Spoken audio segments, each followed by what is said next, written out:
We all have stories to tell. And that's really what this show is all about. When we tell our stories, we pass along our experiences and our wisdom. Do you think that we are influenced by the talents we inherit from our relatives?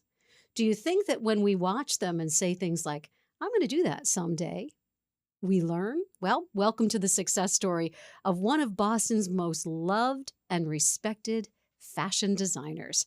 Her grandmother was also a designer from Damascus, Syria.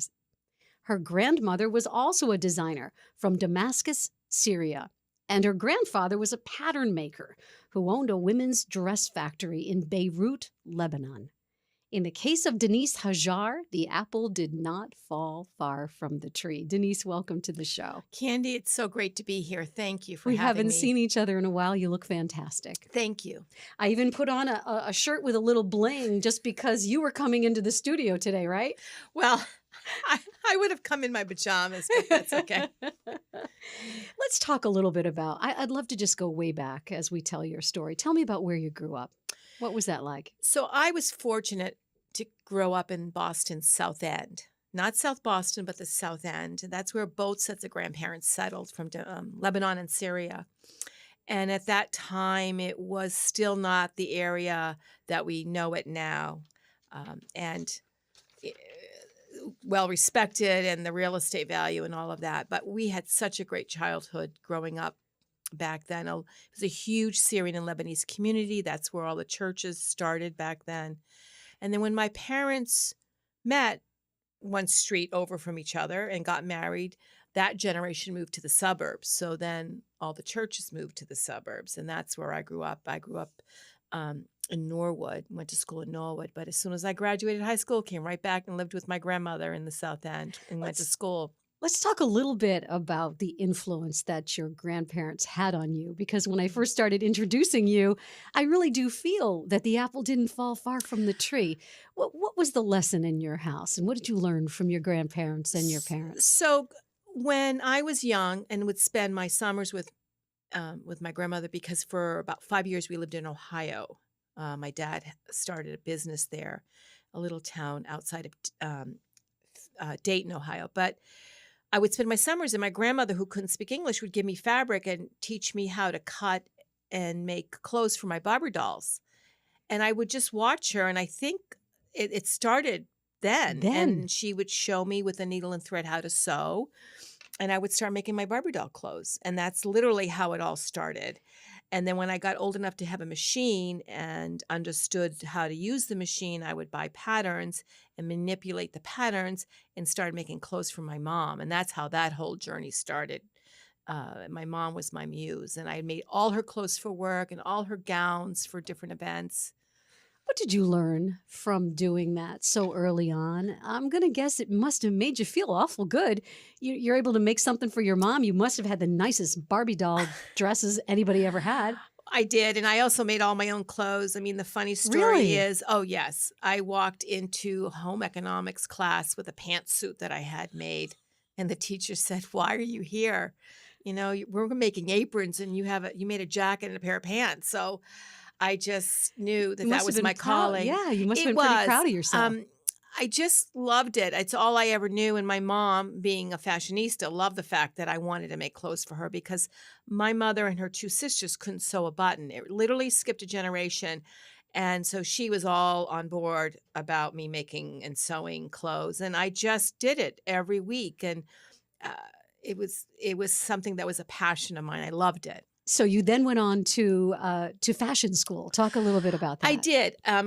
So right before that, I also thought I was going to be a ballerina. So I trained classically for 15 years every day in the ballet, and I would go back and forth to New York to take classes, and I literally thought I was going to do, but I also made the costumes for the ballet. And the week before my audition with Jodfrey Ballet, I dislocated my kneecap. I was doing a double tour jeté in the air, which is like a spin in the air, and I landed. I went one way, the knee went the other way. So that ended it like that. And my beautiful teacher, Mrs. Merrill, said, don't put your eggs in one basket. You're going to continue on with your fashion design career. And that's at that moment is what happened, and I Isn't just that had to so full interesting? force concentrate on that. Yeah, but let's talk a little Yeah. bit about your love of dance because I know that to this day you're also a ballroom dancer. So fast forward 40 years. Um, my parents were ballroom instructors when they were first married at Arthur Murray, and there's pictures of my parents dancing, and I used to dance with my dad at the church dances, and he was a great leader, and I loved it, and I picked it up so easily, and I wanted to do it, and my father goes, I'll show you, I'll show you. Well, that never happened.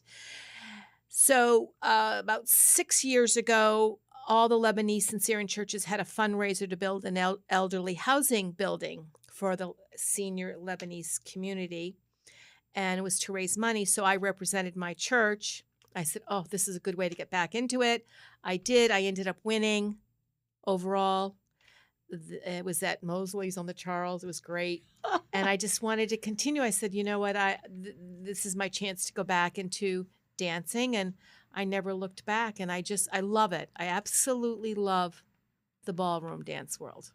And your costumes are beautiful to this day. Yeah. Let's go back to your school of design, your fashion design. How, when you were in school, I'm going to guess that you already had a sense of what kind of designer you wanted to be.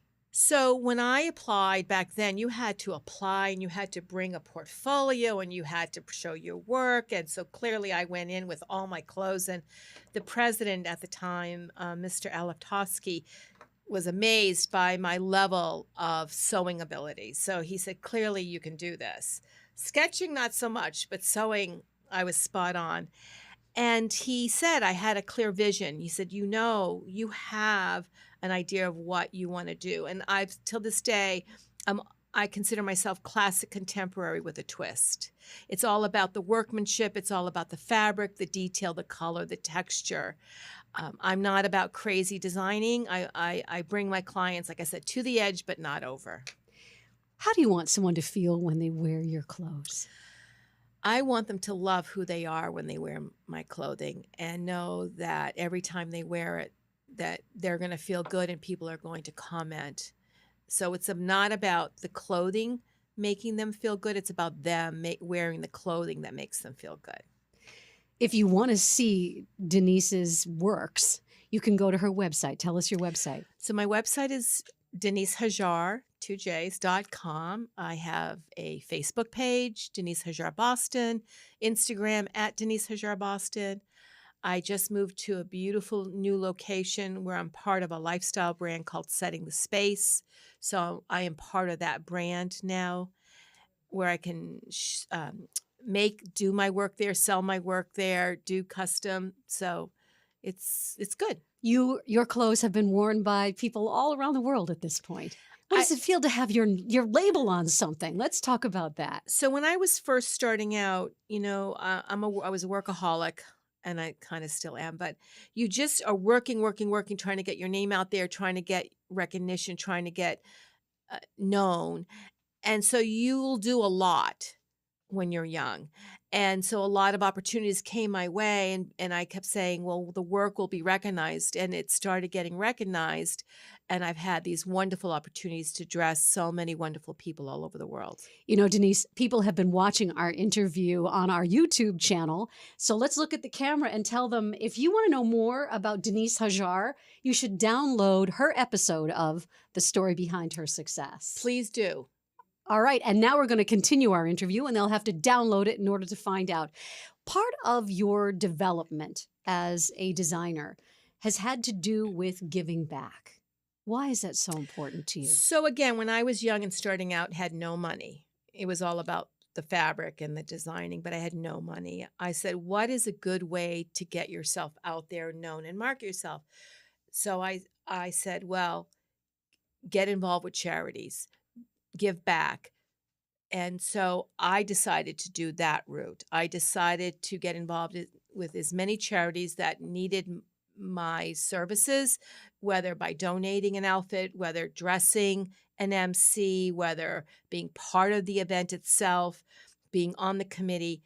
And so my motto was giving back should be the rule and not the exception. And I stand by it till this day. Let's go back to 2006 when you were asked by the very famous Fairmont Copley Plaza Hotel in Boston to open up your own little boutique.